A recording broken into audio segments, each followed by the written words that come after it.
Salam. Bu video izahımda Cauchy bərabərsinin isbatını verəcəm. Cauchy bərabərsliyi bizə harda lazım olur? Demək olar ki, bəzi ifadələrin ən kiçik, ən böyük qiymətlərin tapılması üçün Cauchy bərabərsliyindən istifadə olunur və çox gözəl də bir belə deyək ki, teoremlərdən biridir.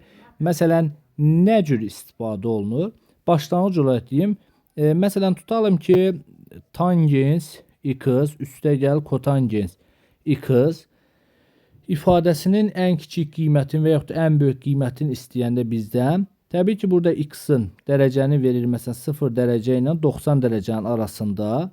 Biz bilirik ki, burada hər ikisi müsbətdir və ümumi olaraq bu formada yazılır. Tangens x üstəgəl kotangens x böyük bərabər olur 2 vurulsun kökün altında tangens x vur kotangens x. Tangens x vur kotangens x 1'e beraber olduğu için tangens x üstəgəl kotangens x'in qiymətlər çoxluğu olur 2 müsbət sonsuzluq. Və yaxud da ki 1 bölünsün x üstəgəlsin x'in qiymətlər çoxluğunu tap deyirsə, hər ikisi müsbətdirsə böyük bərabər 2 vurulsun kök altında x vur 1 bölünsün x, bunlar gedir 2 müsbət sonsuzluq olur. İndi burada bir məsələ yaranır. Həmişə müsbətmi və yaxud da ki, biri mənfi, biri müsbət olduğu aralıqlar olurmu? İndi onlara bu video izahımda izah verəcəm. İndi belə danışaq ki, Cauchy bərabərsizliyin isbatı hardan gəlir? Cauchy bərabərsizliyində belə bir məsələ var ki, istənilən iki mənfi olmayan həqiqi A və B ədədləri üçün onların ədədi ortası həndəsi ortasından kiçik ola bilməz. Yəni demək istəyir ki, istənilən mənfi olmayan, yəni A da B də sıfırdan böyük 2 ədəddir. A üstəgəlsin B bölünsün 2 böyükdür kök altında AB. Yəni ədədi ortası həndəsi ortasından həmişə böyük olur. Burada bəzi hallarda bərabərlik məsələsi var. Bərabərlik məsələsi A bərabərdir B olan şərtində. Yalnız və yalnız A bərabərdir B olduqda mümkündür bərabərlik şərti. Əgər A B-yə bərabər deyilsə, onda biz bərabərlik şərtini qoymuruq, təkcə böyükdür şərtini qoyuruq.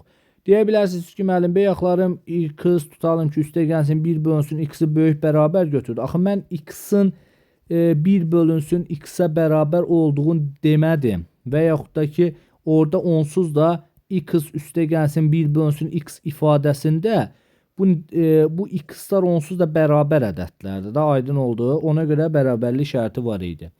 İndi isbatı necə vermək olar? Deməli, belə bir şey var ki, həqiqi ədədlərin xassəsinə əsasən istənilən iki həqiqi ədədin kvadratı mənfi ola bilmir.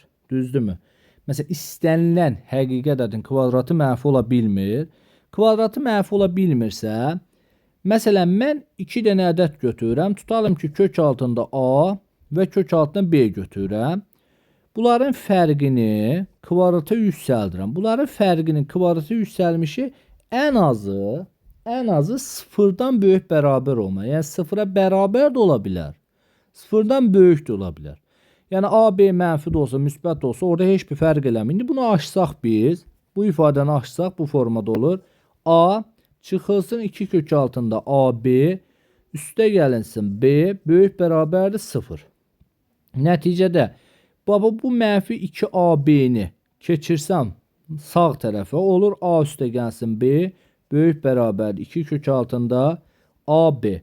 Hər tərəfi 2-yə bölsəm A üstə gəlsin B bölünsün 2 böyük bərabərdir kök altında AB.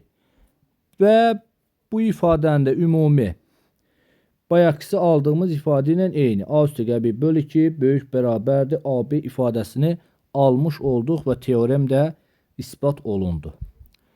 Və Cauchy bərabərsizliyini öyrənmək sizə həqiqətən həm Cauchy bərabərsizliyinin isbatından əlavə düsturu bilmək mütləq dərəcədə lazımdır. Çünki gələcəkdə bəzi elə suallar olacaq ki, məsələn tutalım ki, belə bir sualdan qarşılaşacaqsınız. Məsələn 2x kvadrat üstə gəlinsin 1 bölünsün 6x kvadrat. Deyəcək ki, bu ifadənin qiymətlər çoxluğunu tap və ya ən kiçik qiymətini tap. Məsələn, bu ifadə üçün qiymətlər çoxluğu ən kiçik qiyməti bir var ki, bir yerinə ədəd qoyub yazırsan. Bir də var ki, Cauchy bərabərsizliyin. Deyə bilərsiniz ki, müəllim, bəs Cauchy bərabərsizliyin tətbiq olunduğu yeri nə bilim ki, buna Cauchy bərabərsizliyi tətbiq olunur. Cauchy bərabərsizliyin tətbiq olunmasını belə bilirsən. Əgər bu iki ədədi biri-birinə vuranda, bax bu iki ədədi biri-birinə vuranda sabit qalarsa, yəni dəyişən qalmırsa, kökün altında dəyişən qalmır, sabit qalarsa Cauchy tətbiq olunur. Cauchy. Aydın oldu. İndi bunun böyük bərabərdir. 2 vurulsun kökün altında. 2x kvadrat vur 1 bölünsün 6x kvadrat. Bu formada götürürük. Buradan indi x kvadratlar getsə qalar deməli. Böyük bərabər yazımda 2 vurulsun. 2 ilə də 6 gedir. 1 bölünsün kök altında 3.